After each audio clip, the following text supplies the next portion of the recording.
En el libro de Harry Potter y el misterio del príncipe podemos encontrar 4 recuerdos de vital importancia para entender las motivaciones del Señor Tenebroso a la hora de realizar sus horrocruxes, entre los cuales podemos encontrar un recuerdo de un joven Tom Riddle buscando sus orígenes y llegando a la casa de los Gaunt, últimos descendientes del linaje de Salazar Slytherin. Son un total de 4 recuerdos esclarecedores que se nos van brindando a lo largo de las páginas del libro del misterio del príncipe, por lo que acompáñame a este viaje al pasado. Sería Albus Dumbledore el encargado de estas investigaciones para recolectar estos recuerdos que le darían un esbozo del plan enemigo que había labrado Voldemort, y se acercaría enormemente a conocer los planes del Señor Tenebroso, que durante sus últimos años en Hogwarts había tramado este siniestro plan para alcanzar la inmortalidad. Una siniestra familia de sangre pura que vivían en lo más profundo del bosque. Pero antes de continuar te pido que te suscribas a mi canal si te gusta el contenido que hago sobre la saga Harry Potter. Durante la primera semana del curso de Harry, en su 6º año, Dumbledore le haría llamar a su despacho para enseñar una misteriosa lección, ya que el director, sabiendo que le restaba un año de vida por culpa de la maldición del anillo que había encontrado ese verano, decidiría que era el momento propicio para que Harry conociera parte de la información que le había sido ocultada. Específicamente, uno de los motivos por los que Voldemort había atacado a los Potter 15 años atrás, adentrándose en los más insondables recuerdos y memorias para sacar una serie de conclusiones que les llevarían a acercarse a una terrible verdad que pocos conocían, compartiendo Dumbledore ciertas sospechas. Y aunque Harry apostaba porque esas teorías se convertirían en realidad, el director confesó que, aunque era más inteligente que la mayoría, sus errores también tendían a ser igual de graves, confesando finalmente que tenía que ver con la profecía y que lo ayudaría a sobrevivir.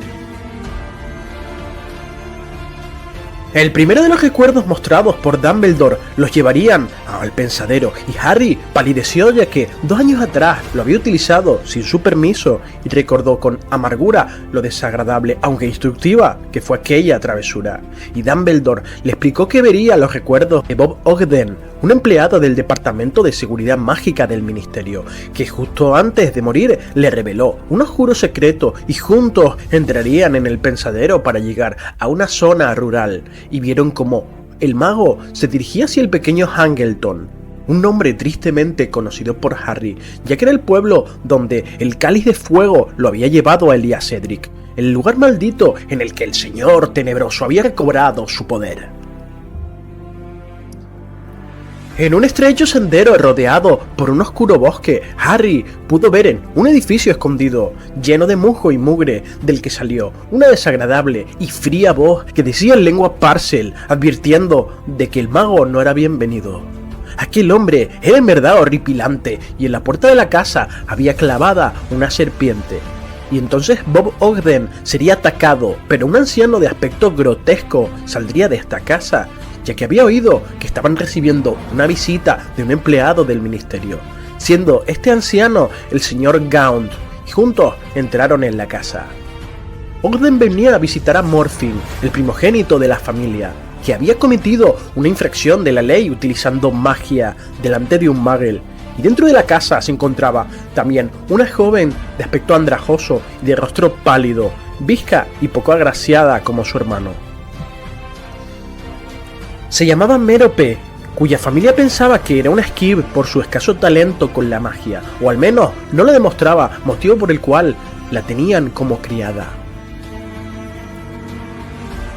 El señor Gaunt trataría severamente a su hija delante del empleado del ministerio, ya que a Mérope se le había caído una olla y este, al ver que ella la recogía con sus manos, le echó en cara que para qué tenía su varita y que no tenía que hacer las cosas como si fuera una sucia muggle, escandalizando a Ogden, que se ofreció ayudarla, informando además al señor Gaunt de que su hijo sería citado para una vista disciplinaria.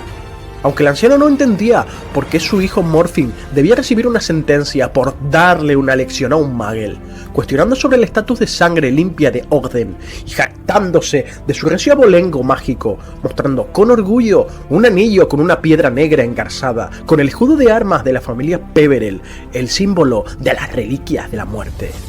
Entonces arrastró a Mérope para enseñar el guardapelo de Salazar Slytherin que llevaba colgado al cuello, revelando que eran los últimos descendientes vivos por línea directa de este gran mago. Aunque esto no era del todo así, ya que al otro lado del mar sabemos que los descendientes de la fundadora de Ilvermorny conservaban sangre Gaunt, aunque eran de sangre mestiza.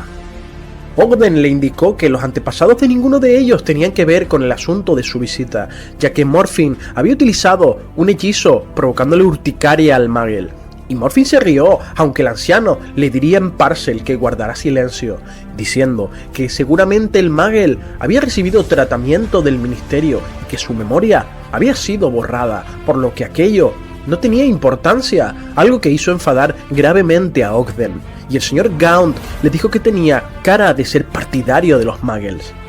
En ese momento, cerca de la casa, se escucharía el sonido de unos caballos y la voz de una joven preguntándose qué hacía aquella casa allí. Sería respondida por la voz de otro Muggle llamado Tom, diciendo que todo el valle les pertenecía exceptuando aquella casa, que era de un vagabundo llamado Gaunt, cuyo hijo estaba loco. Morfin quiso atacarle, pero su padre se lo impidió, y Tom se daría cuenta de que había una serpiente clavada en la puerta, dirigiéndose a la mujer como: querida, vámonos de aquí, y juntos abandonaron el lugar. Y Morfin, hablando en Parcel con su hermana, le diría que, en todo caso, nunca la hubiera querido a ella,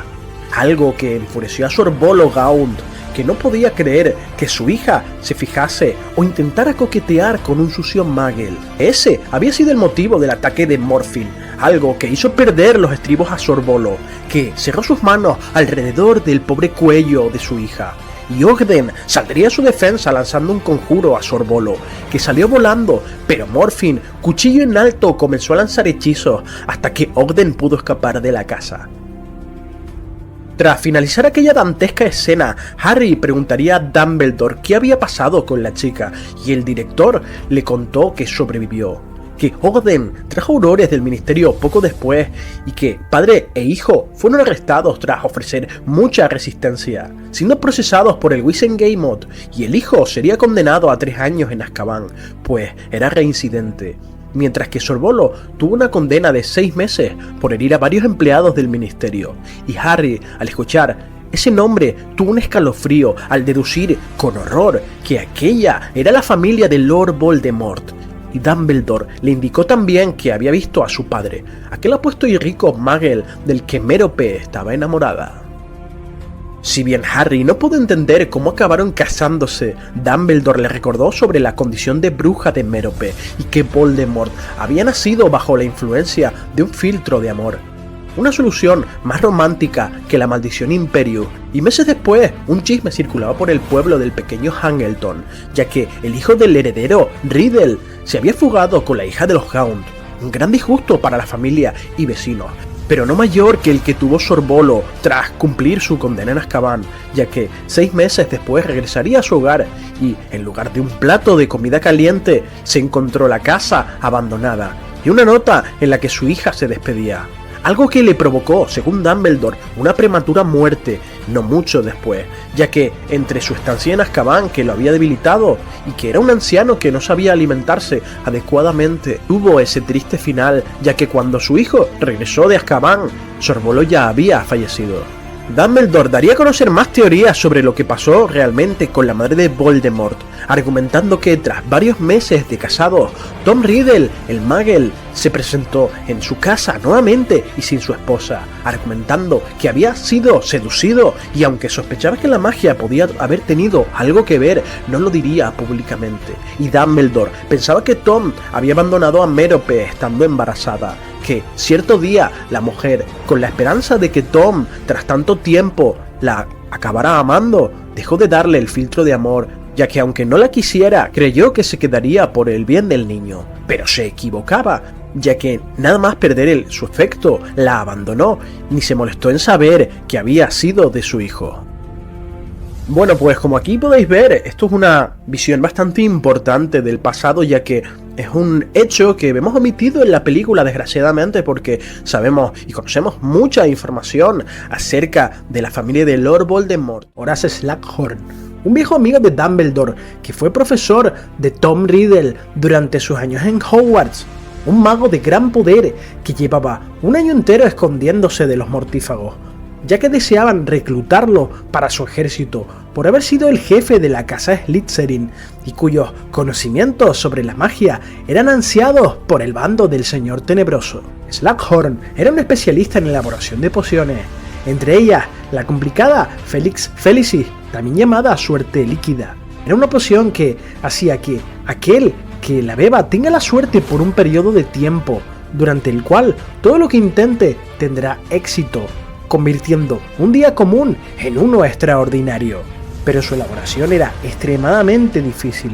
ya que si se hace mal puede acarrear una serie de consecuencias terroríficas y necesitaba de 6 meses de preparación antes de estar lista. Además era recomendable usarla con moderación porque causaba mareos y una actitud enormemente imprudente por el exceso de confianza que otorgaba, siendo tóxica en grandes cantidades. Su uso, evidentemente, está totalmente prohibido en todo tipo de competiciones deportivas. La poción Felix Felicis fue inventada por un mago llamado Sigmund Bach durante el siglo XVI, siendo el mayor éxito de su vida,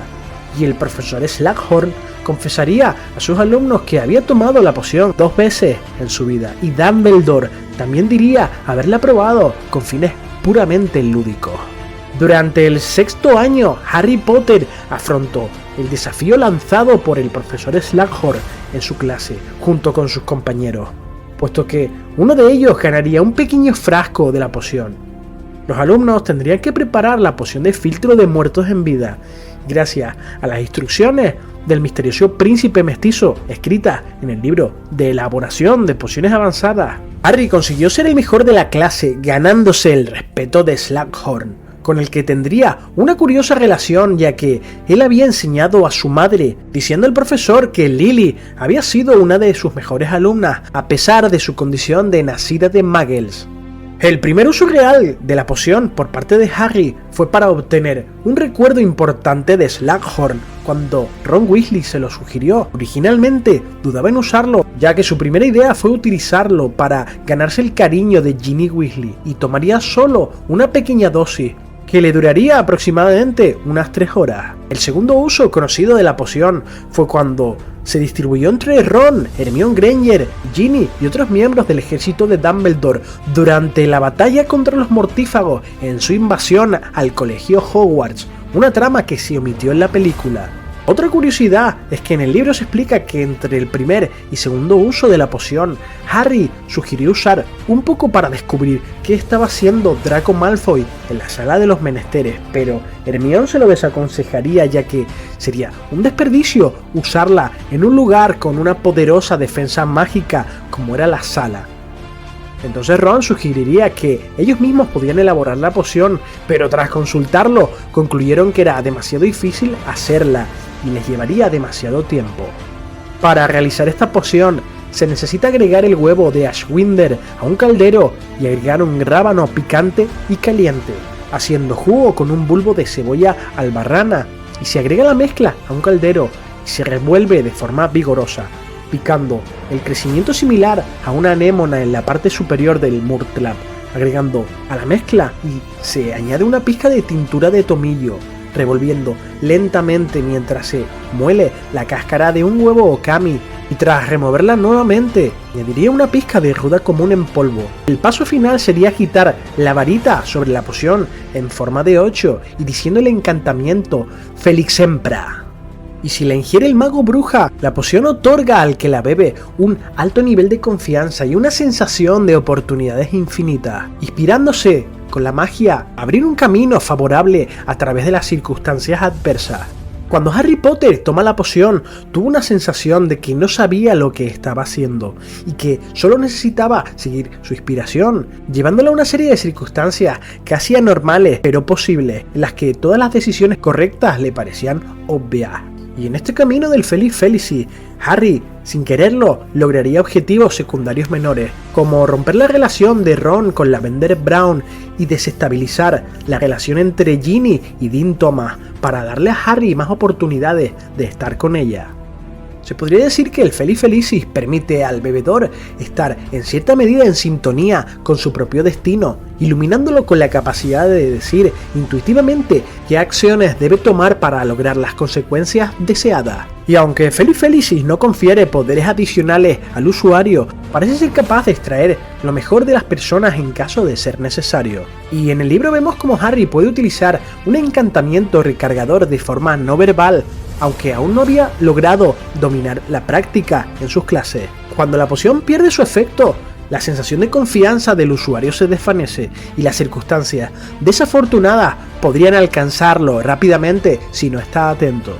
Pero la poción tiene una serie de limitaciones, ya que Hermione Granger nos cuenta que la poción no puede mejorar las posibilidades de que el mago bruja realice encantamientos particularmente poderosos, ya que los miembros del ejército de Dumbledore no pudieron evitar el polvo peruano de oscuridad instantánea que usó en ellos Draco Malfoy. Y una sobredosis de esta poción es muy peligrosa y puede causar dependencia excesiva de ella, provocando un peligroso exceso de confianza e imprudencia. En la película no vemos la batalla de la Torre de Astronomía, ya que antes de partir con Dumbledore para buscar uno de los Horrocruxes de Voldemort, Harry le dio el resto de la poción, como dicho anteriormente, a Ron y Hermione, para que los miembros del ejército de Dumbledore pudieran afrontar los peligros de los mortífagos, ya que se creía que Draco Malfoy estaba listo para atacar, y gracias a esto pudieron esquivar las maldiciones imperdonables que les lanzaban los mortífagos.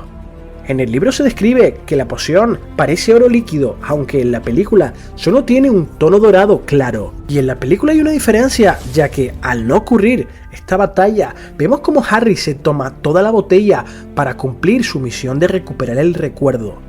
Además, en el libro, el premio se otorga simplemente a la persona que elabora la mejor poción, y Slughorn incluso dice que no espera la perfección de ninguno de sus alumnos, pero en la película el profesor menciona que solo un filtro de muertos en vida perfecto ganaría el premio de Feliz Felicis,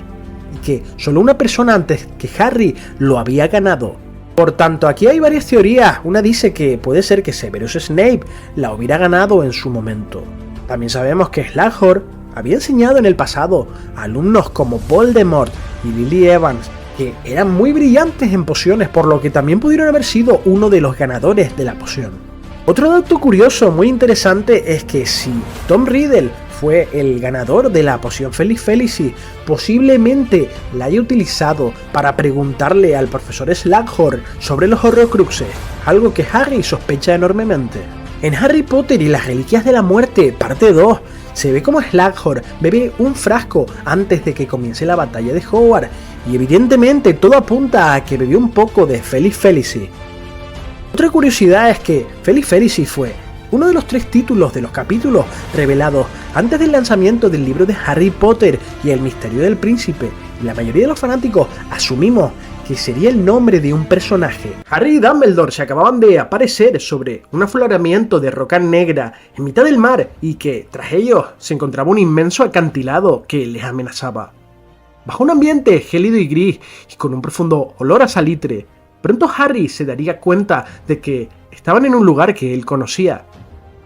El director había descubierto que un joven, Tom Riddle, mientras estaba en el orfanato, había traído a varios compañeros para hacerles cosas terribles y atormentarlos. Y Dumbledore comentaría que aquel lugar era inaccesible para un joven Muggle, por lo que Tom utilizaría la magia para traerlos allí.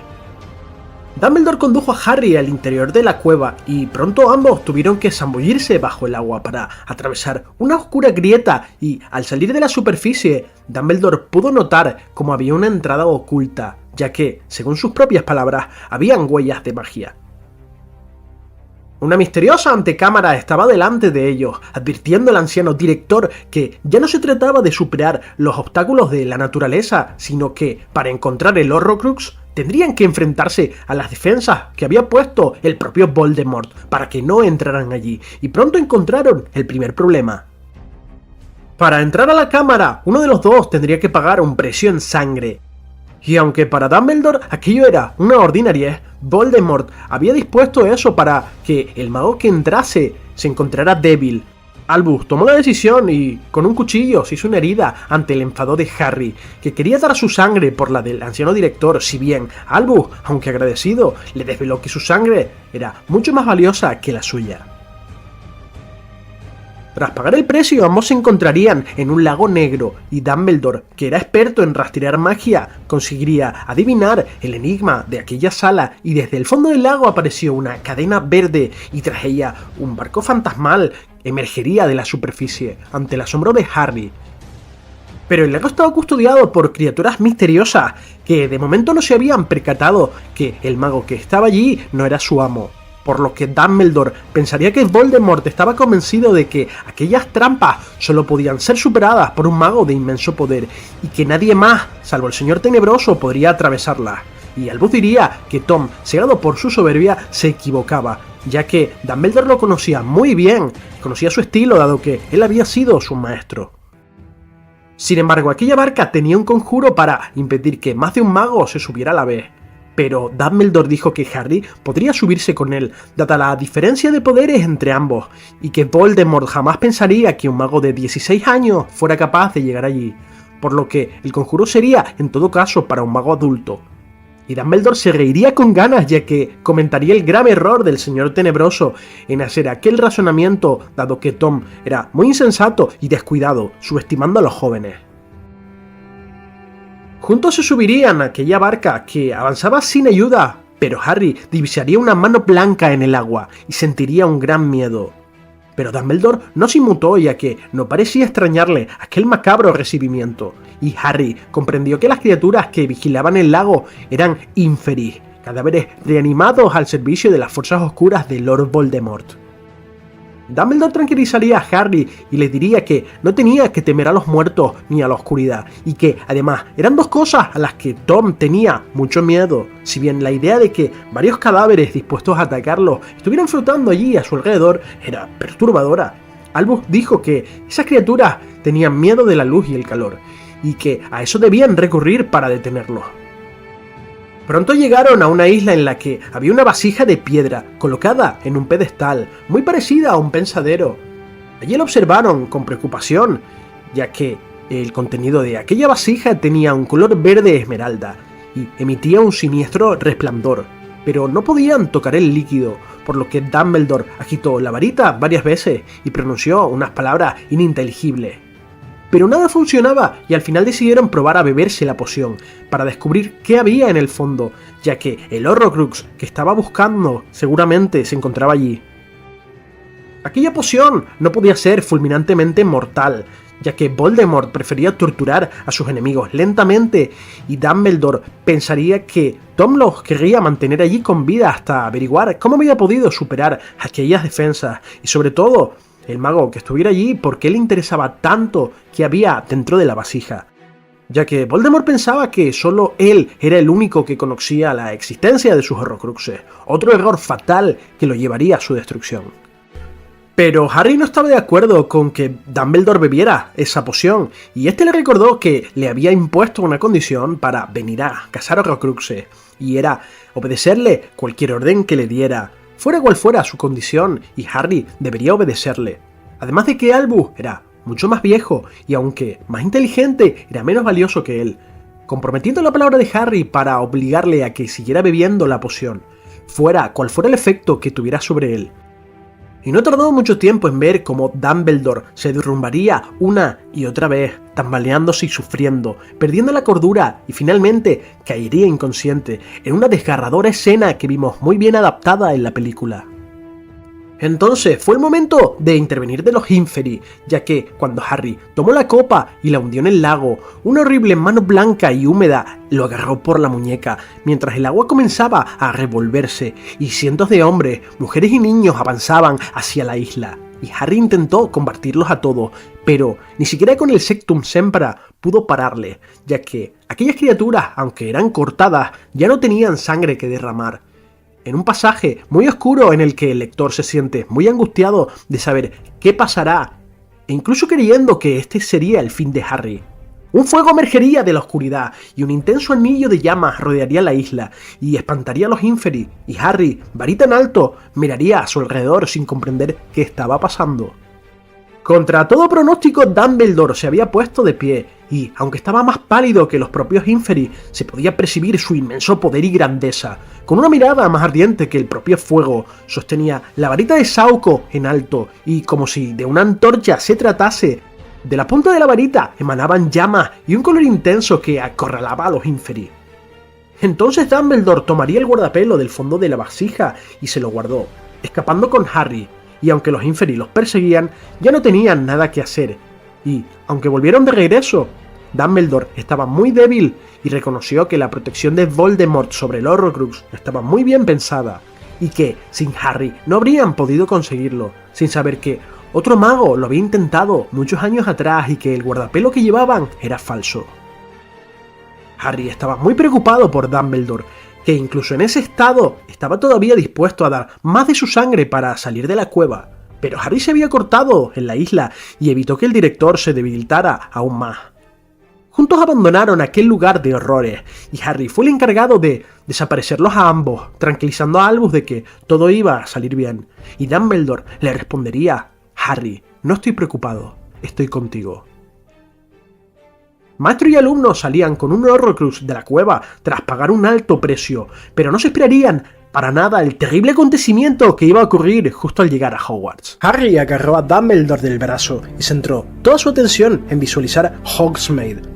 apareciéndose con el director muy lejos de aquella siniestra cueva donde los habían atacado los Inferi. Y Harry estaba muy feliz por encontrar el Horrocrux, pero preocupado por el estado en el que se encontraba su maestro. Pero Dumbledore bromeó diciendo que aquella poción no era ningún tónico reconstituyente. Harry pensó en volver al colegio y avisar a la señora Pomfrey, pero Albus deseaba ver a Snape antes que a nadie. Sin embargo, la señora Rosmerta, dueña del pub de las Tres Escobas, los encontraría y trataría de ayudar, alertándolos a ambos de que en ese momento no podían ir a Hogwarts, ya que la marca tenebrosa se encontraba suspendida en el cielo sobre el castillo, algo que le helaría la sangre a Harry, ya que un reluciente cráneo verde con una lengua de serpiente surcaba el colegio, un signo de que los mortífagos habían quitado la vida a alguien. Dumbledore le ordenaría entonces que avisara al Ministerio de Magia de lo sucedido. Pero la marca no llevaba mucho tiempo allí, por lo que Harry convocaría un par de escobas para volar hacia el colegio, y Dumbledore le pidió que se pusiera la capa invisible y que quizás en Hogwarts todavía no sabían lo que estaba pasando. Si bien Albus se encontraba muy débil, la marca tenebrosa parecía darle más fuerza en lugar de amedrentarlo, ya que el director parecía ser estimulado por el grave peligro que corrían sus alumnos, mientras que Harry se preguntaba si Ron, Hermione y Ginny estaban con vida, ya que eran los más cercanos a él, y quizás los mortífagos los habían atacado como venganza, y con un nudo en la garganta no quería volver a ser responsable por la muerte de ningún otro de sus amigos. A medida que se acercaban, Dumbledore comenzó a murmurar una serie de complicados hechizos,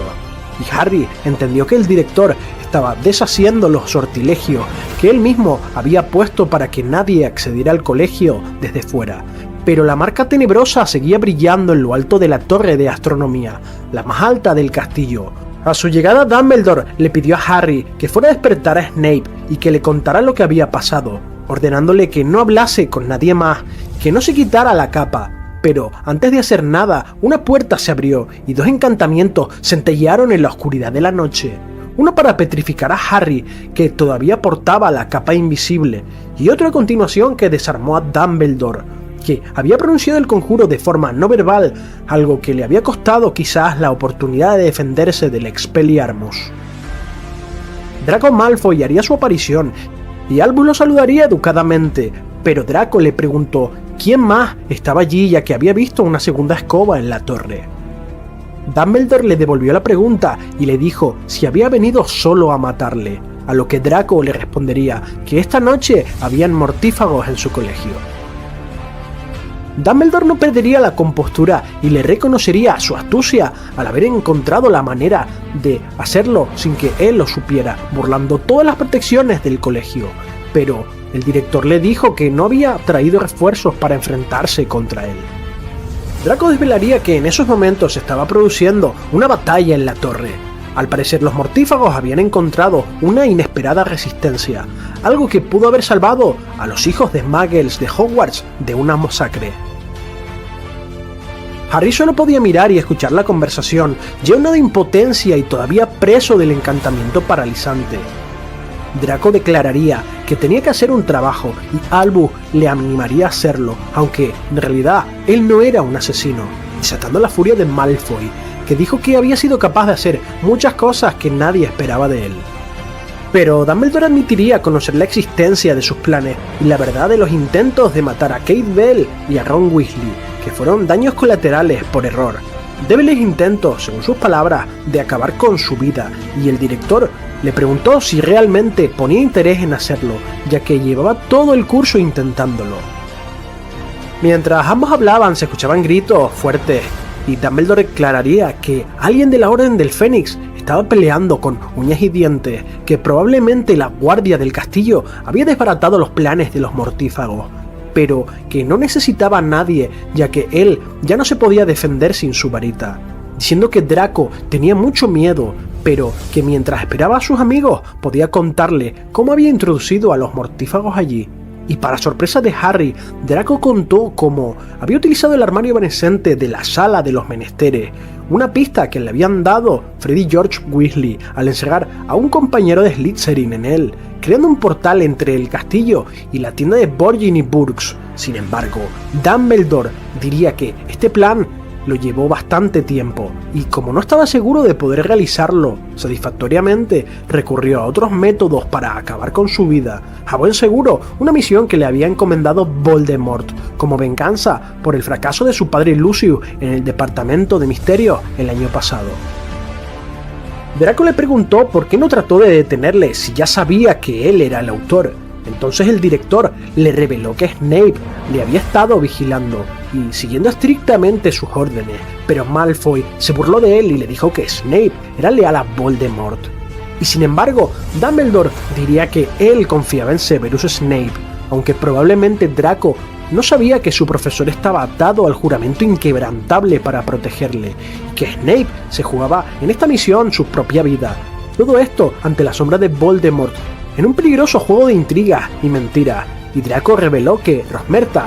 había estado sometida bajo la maldición Imperius que él mismo le había echado, para hacerle llegar el collar a Dumbledore y envenenar la botella de hidromiel, poniéndose en contacto con ella a través de monedas encantadas mágicamente,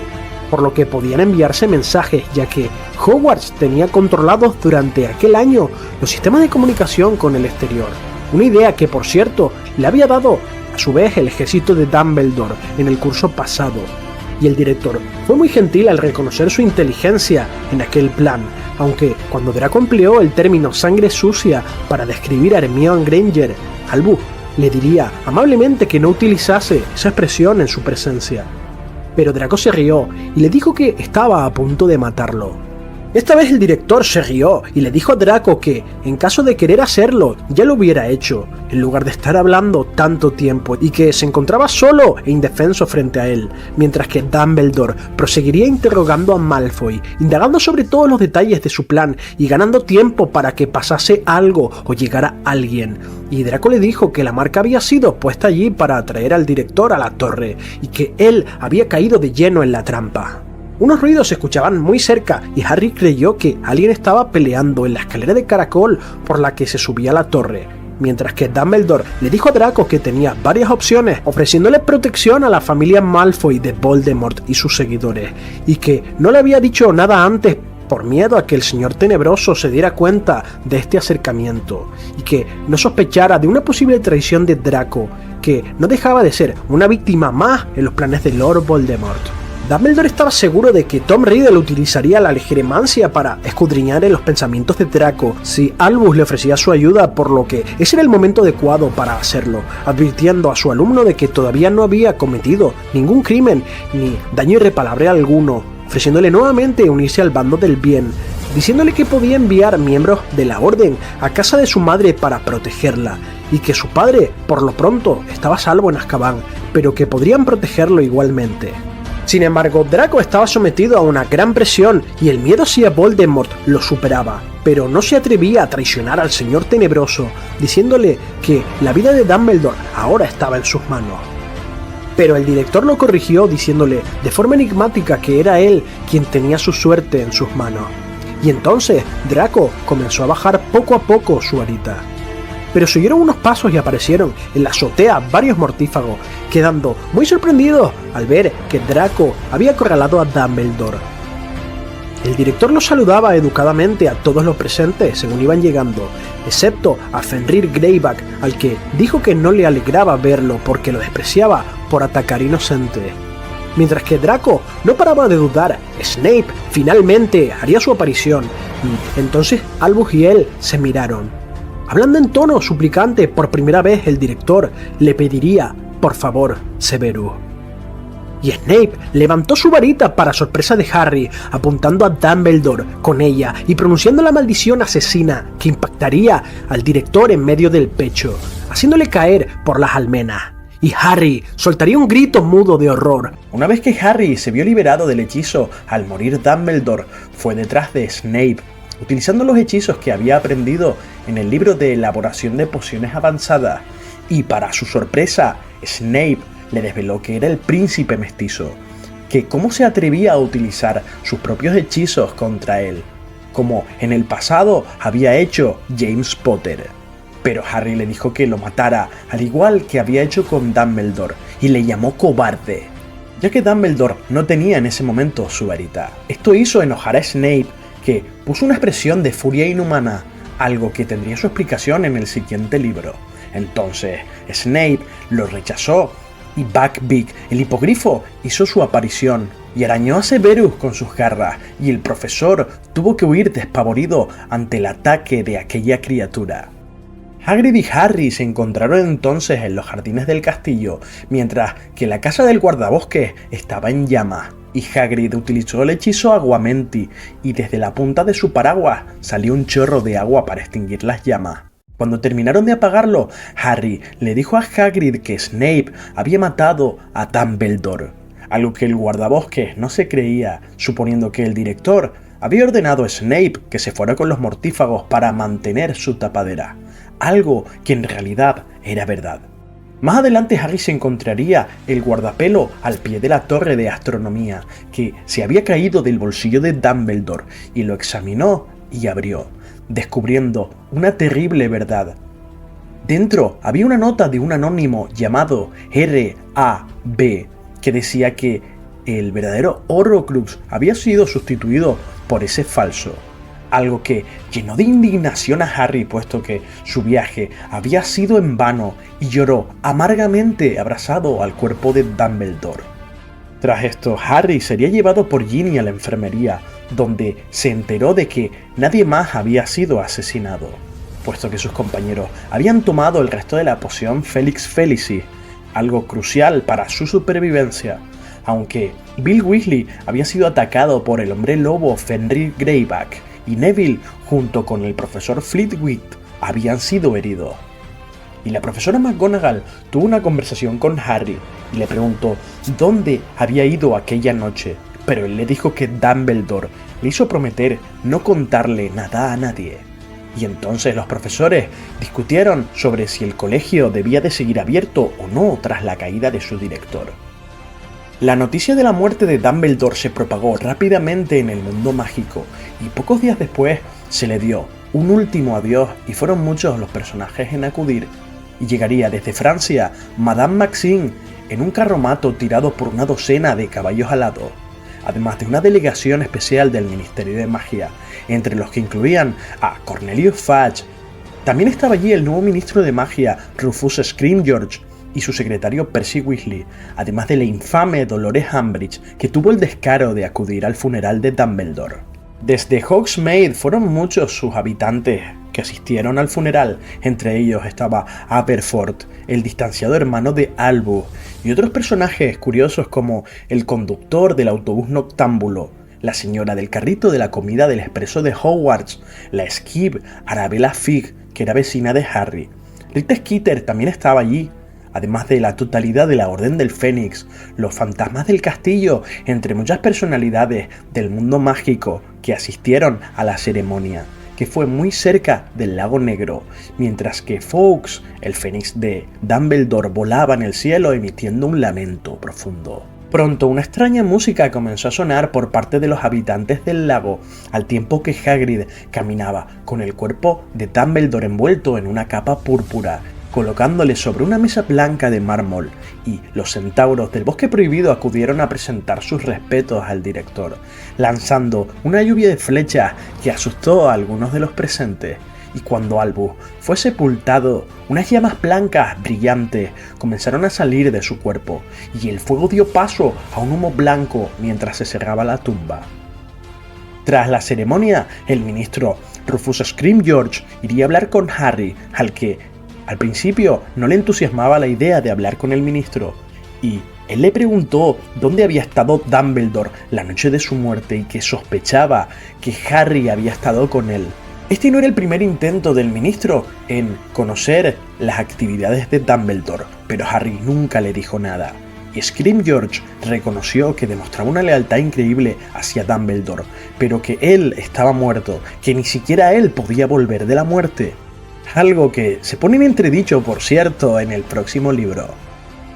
Harry se llenó de rabia y le dijo que el director solo abandonaría el colegio cuando nadie quedara allí que le fuese fiel, y el ministro le ofreció toda la protección posible contra el Señor Tenebroso y que sería un placer poner a Aurores a su servicio. Pero Harry se rió y le desveló que Voldemort quería ocuparse de él en persona y que ningún Auror se lo impediría. Y el ministro insistió en que Harry acudiera ante los medios de comunicación para blanquear la imagen política del ministerio y levantar la moral a la comunidad mágica. Y como recompensa, Harry podría ser promovido a Auror en un futuro con mayor facilidad. Una información que le había dado Dolores Umbridge al ministro. Esta propuesta se la había hecho meses atrás, a condición de que le pasara información confidencial sobre las actividades de Dumbledore. Y Harry se podría convertir en la cara del ministerio, utilizado como propaganda. Un gobierno que un año atrás le había desprestigiado y señalado. Bueno, y hasta aquí llega el vídeo de hoy en el que podemos ver otra trama más omitida del libro del Misterio del Príncipe que no fue llevada a la adaptación cinematográfica. Según he estado investigando, al parecer fue por temas de que la escena del funeral de Dumbledore le hubiera costado mucho dinero a la productora, y fueron muchos los actores que recibieron negativamente esta no adaptación del libro. Y vemos como muchos de los alumnos y profesores levantan sus varitas para hacer desaparecer la marca tenebrosa. Por mi parte, considero que la no adaptación de estos capítulos es un grave error, ya que no se le da el cierre que se merece el personaje de Albus Dumbledore, aunque en el siguiente libro lo tratan de arreglar a través de la conversación de Harry con Dumbledore en el limbo.